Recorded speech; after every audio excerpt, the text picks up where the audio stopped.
인테리가 결국 바르셀로나를 잡아내며 챔피언스리그 결승전에 올라온 팀 중 하나가 되었습니다. 1, 2차전 양팀 득점의 합이 13득점이 나온 엄청난 난타전이었으며 오늘 리뷰해볼 2차전은 1차전과 비슷한 양상으로 양팀이 똑같이 3득점을 하며 무승부를 기록했지만 연장전에서 인테리가 결국 한 번의 득점으로 트래블을 눈앞에 두고 있던 바르셀로나를 꺾었습니다. 1차전에 인테리의 단단한 수비 축구의 벽을 느꼈는지 바르셀로나는 더 과감하고 도전적인 전술을 선택했고 후반전에 뒤처져 있던 점수차를 뒤집으며 역전에 성공했지만 더 강한 팀은 인테리였습니다. 인테리는 3백 전진 배치, 측면을 활용한 오프사이드 트랩 격파, 신속하고 정확한 역습으로 바르셀로나를 이겨내며 15년 만에 챔피언스리그 우승에 다시 도전합니다. 안녕하세요, 끄덕찬입니다. 오늘은 어떻게 인테리가 바르셀로나를 잡아내고 결승전에 진출할 수 있었는지 알아보겠습니다. 끝까지 시청해주시면 감사하겠습니다.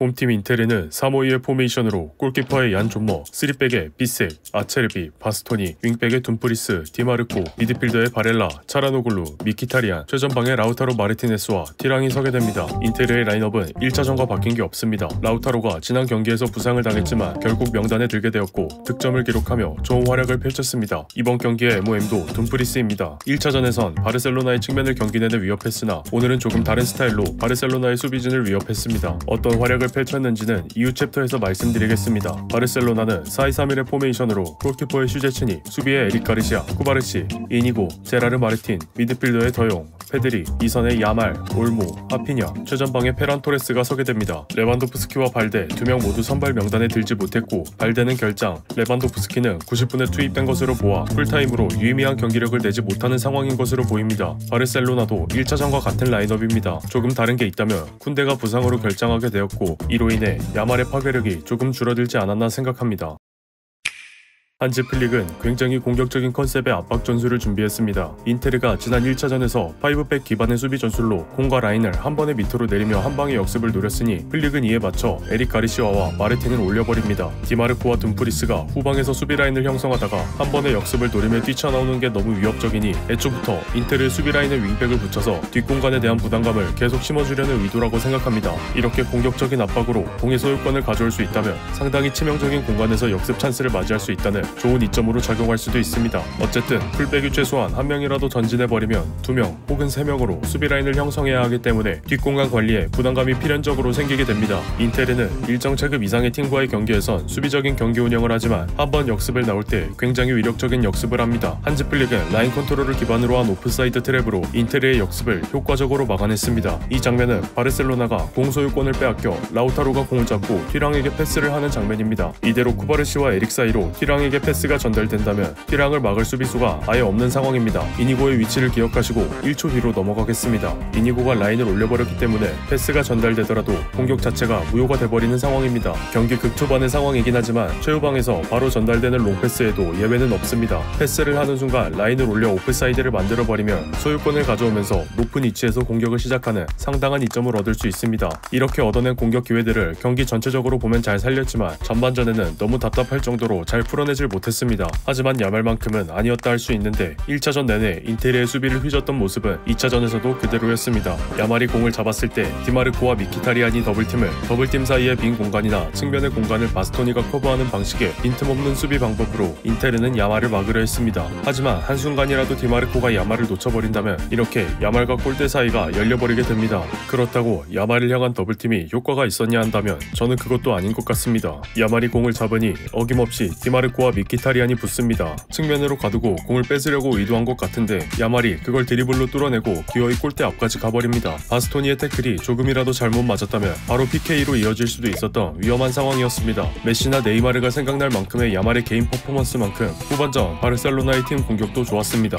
챕터 초반에 바르셀로나의 경기 컨셉을 말씀드릴 때 양쪽의 풀백을 공격적으로 전진 배치했다고 했는데 이게 후반 바르셀로나 득점의 포석이 됩니다. 마르틴과 에릭 가르시아의 공간이 상당히 넓은 게 눈에 띕니다. 비색이 마르틴을 바로 압박하지만 이미 공은 반대쪽으로 떠난 뒤였고 에릭이 그대로 득점으로 이어줍니다. 이때 인테르가 2대0으로 앞서 있던 상황이었기 때문에 무리한 대인 수비보다 지역 방어를 선택했을 가능성도 있지만 이는 바르셀로나의 추격 득점이라는 결과가 되었습니다. 두 번째 득점도 비슷한 양상이라 할 수 있습니다. 마르틴이 공을 잡고 크로스로 올려주는 시점 바렐라와 미키타리안이 침투하던 올모를 그대로 놓치며 활주로 마냥 넓은 공간이 생기게 되었고 그대로 올모의 동점골로 이어집니다. 세 번째 득점은 인테르의 턴오버 상황에서 만들어집니다. 시작합니다. 가르시아가 스틸한 공을 페드리를 통해 하피냐에게 전달합니다. 이 정도로 열려있는 공간은 하피냐에게 문제가 되지 않았고 첫 번째 슈팅은 막혔으나 존머를 맞고 튀어나온 공을 그대로 오른발로 다시 득점, 역전에 성공합니다. 바르셀로나가 기록한 모든 득점의 중심에 마르틴과 에릭 가르시아가 있었습니다. 비록 매치에서 져서 아쉬운 결과를 할 수 있지만 바르셀로나가 의도한 대로 경기를 풀어나갔다고는 할 수 있을 것 같습니다.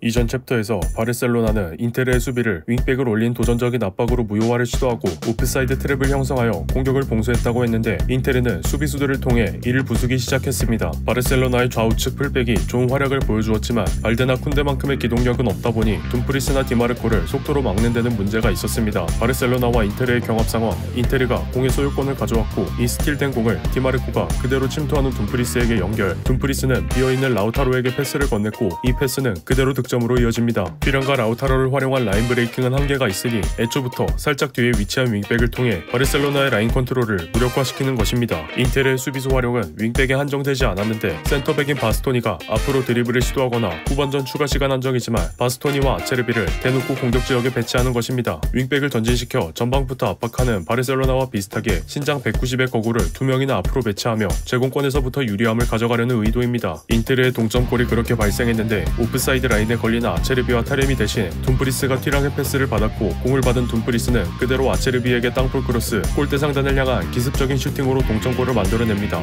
윙백을 올리고 극단적인 라인 컨트롤을 통해 어떻게든 경기의 지배권을 찾아오려는 바르셀로나의 전술을 라인 컨트롤에 걸릴 만한 튀랑과 라우타로를 대신해 둠프리스와 디마르코 그리고 센터백을 전진시킴으로 완벽히 카운터를 쳤다고 생각합니다. 풀리게 했던 것처럼 예정에 없던 수비수의 전진으로 인해 수적 우위를 형성하며 수비수를 갈팡질팡하게 하는 전략은 인테르만 감당하기 힘든 것이 아니라 바르셀로나도 마찬가지로 감당하기 어려운 변수입니다. 역습 전술을 기가 막히게 잘 짜는 시몬의 인자기가 쿤데와 발데가 없는 바르셀로나의 부족한 수비를 플릭과 똑같이 수비수를 내보내는 방법으로 효과적으로 공략한 것이 아닐까 싶습니다. 마지막 역전골은 아라우오와 마르틴이 묶여서 욕을 많이 먹지 않았을까 생각이 되는데 전방에서 공을 받은 튀랑에 대한 더블팀을 실패해버립니다. 튀랑이 측면으로 몰린 상황에서 아라우오가 발을 뻗어봤지만 페이크로 벗겨내고 반대쪽으로 치고 나와 타레미에게 패스를 연결, 다시 타레미의 패스를 받은 프라테시가 역전골로 마무리 짓습니다. 인테르가 이겼으니 결과론적인 이야기가 되겠지만 튀랑이 박스 밖으로 나갔을 때 반칙이라도 해서 저지를 했다면 과연 득점으로 이어졌을까 하는 생각도 들었습니다.